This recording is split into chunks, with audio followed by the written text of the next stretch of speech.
In today's video, we're going to explore best Paramahansa Yogananda's quotes about divine love and providence in the midst of our pain. Let's get started. To love both the invisible God, repository of all virtues, and visible man, apparently possessed of none, is often baffling. But ingenuity is equal to the maze.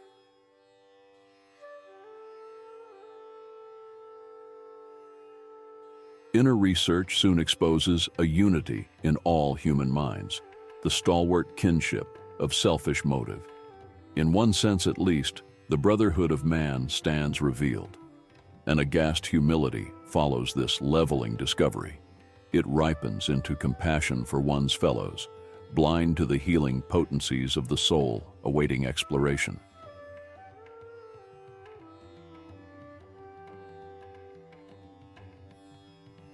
True devotee is finally freed from all instinctive compulsions.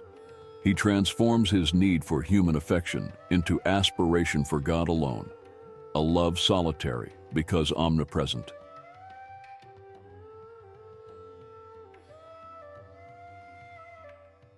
You go often into the silence, but have you developed anubhava? He was reminding me to love God more than meditation. Do not mistake the technique for the goal.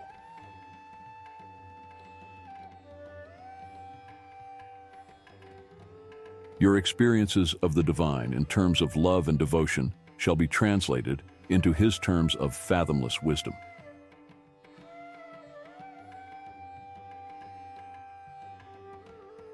A beggar cannot renounce wealth, Master would say.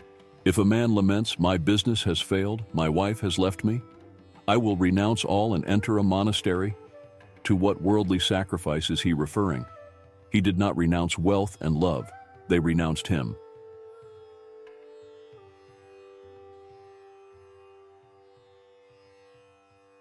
Basking day by day in the sunshine of my Guru's love, unspoken but keenly felt, I banished from my conscious mind the various hints he had given of his approaching passing.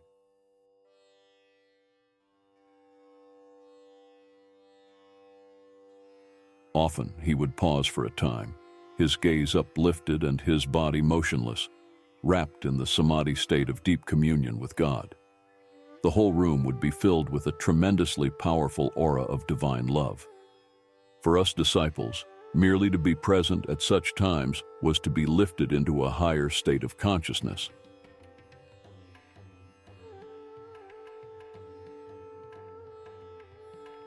Mirabai composed many ecstatic songs, which are still treasured in India. I translate one of them here. If by bathing daily, God could be realized, sooner would I be a whale in the deep. If by eating roots and fruits, he could be known gladly, would I choose the form of a goat. If the counting of rosaries uncovered him, I would say, my prayers on mammoth beads. If bowing before stone, images unveiled him, a flinty mountain I would humbly worship. If by drinking milk the Lord could be imbibed, many calves and children would know him. If abandoning one's wife would summon God, would not thousands be eunuchs? Mirabai knows that to find the Divine One, the only indispensable is love.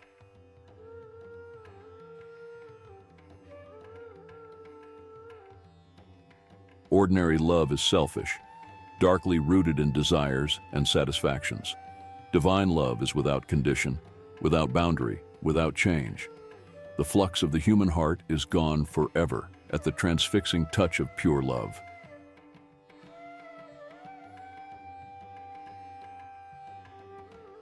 Always have I loved thee, ever shall I love thee.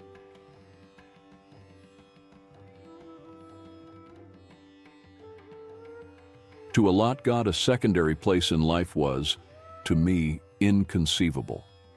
Though he is the sole owner of the cosmos, silently showering us with gifts from life to life, one thing yet remains, which he does not own and which each human heart is empowered to withhold or bestow: man's love.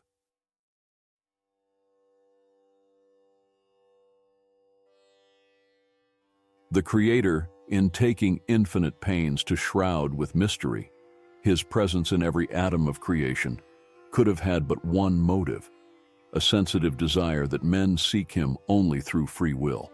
With what velvet glove of every humility has he not covered the iron hand of omnipotence?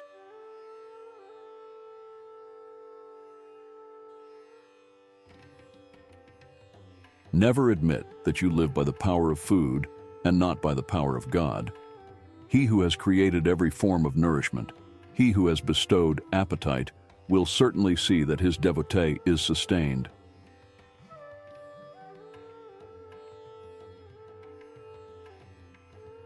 Do not imagine that rice maintains you, or that money or men support you. Could they aid if the Lord withdraws your life breath? They are his indirect instruments merely. Is it by any skill of yours that food digests in your stomach? Use the sword of your discrimination, Mukunda. Cut through the chains of agency and perceive the single cause.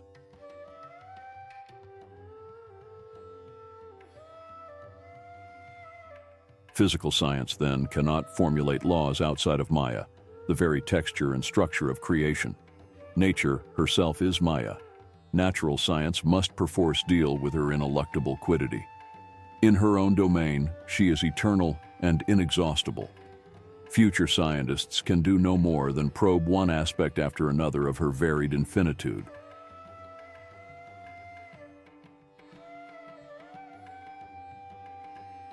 Science thus remains in a perpetual flux, unable to reach finality, fit indeed to formulate the laws of an already existing and functioning cosmos, but powerless to detect the law framer and soul operator.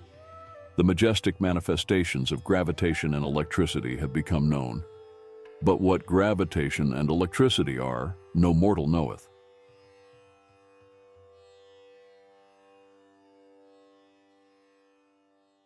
Present, past, future, no more for me, but ever present, all-flowing I everywhere. Planets, stars, stardust, earth, volcanic bursts of doomsday cataclysms, creation's molding furnace, glaciers of silent X-rays, burning electron floods.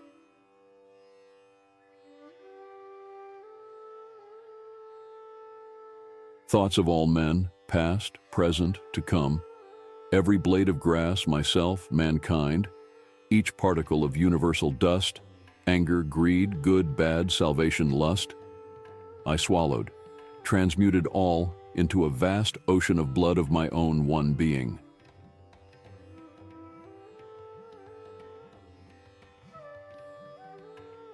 The law of miracles is operable by any man who has realized that the essence of creation is light.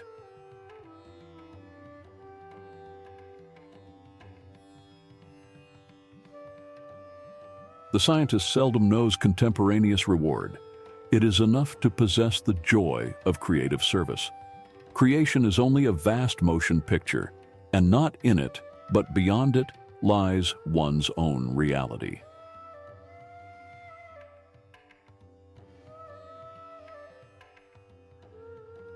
Physical science, then, cannot formulate laws outside of Maya, the very fabric and structure of creation. Nature herself is Maya. To remove the veil of Maya is to uncover the secret of creation.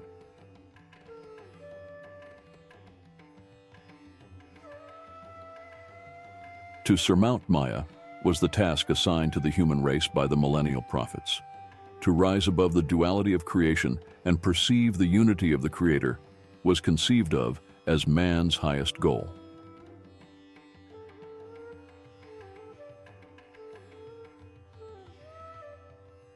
You do not have to struggle to reach God, but you do have to struggle to tear away the self-created veil that hides Him from you.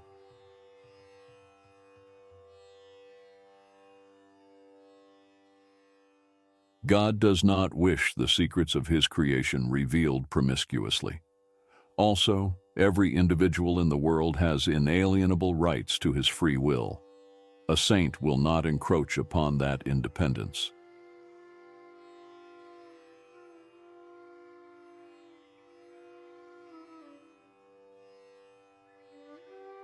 My sons are children of light. They will not sleep forever in delusion.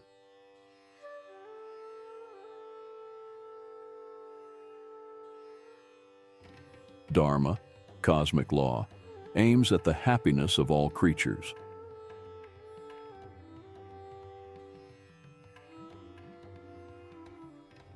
Each man is a part of the Creator, or cosmic man. He has a heavenly body as well as one of earth.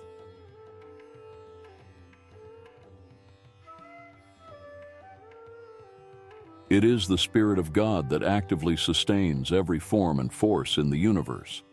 Yet He is transcendental and aloof in the blissful uncreated void beyond the worlds of vibratory phenomena, Master explained.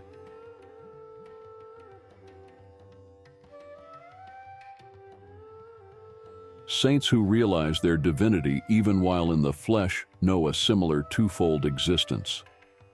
Conscientiously engaging in earthly work, they yet remain immersed in an inward beatitude.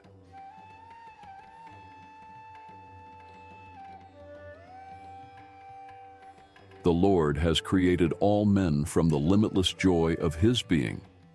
Though they are painfully cramped by the body, God nevertheless expects that souls made in His image shall ultimately rise above all sense identifications and reunite with Him.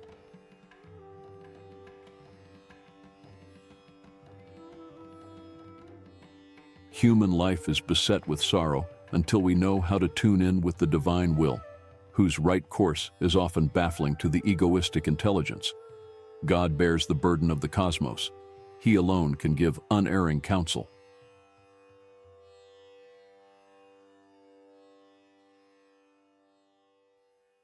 You see how God feels for us, Master replied after I had expressed my gratitude. The Lord responds to all and works for all. Just as He sent rain at my plea, so He fulfills any sincere desire of the devotee.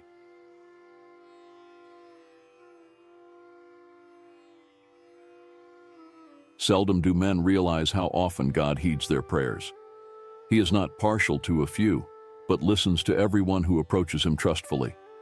His children should ever have implicit faith in the loving kindness of their omnipresent Father.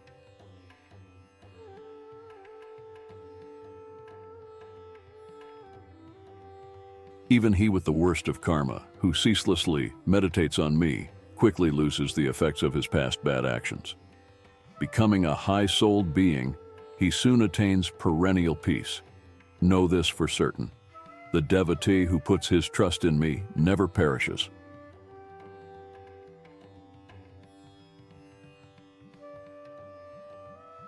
God encased the human soul successively in three bodies. 1. The idea, or causal body. A causal-bodied being remains in the blissful realm of ideas. 2.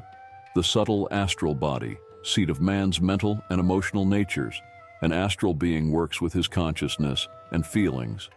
And a body made of life-trons, prana. 3. The gross physical body. This utilizes the physical senses. Please let us know your favorite quotes from these top Paramahansa Yogananda's Autobiography of a Yogi's Quotes in the comments section. Thank you for watching. Don't forget to like, share, and subscribe to our channel.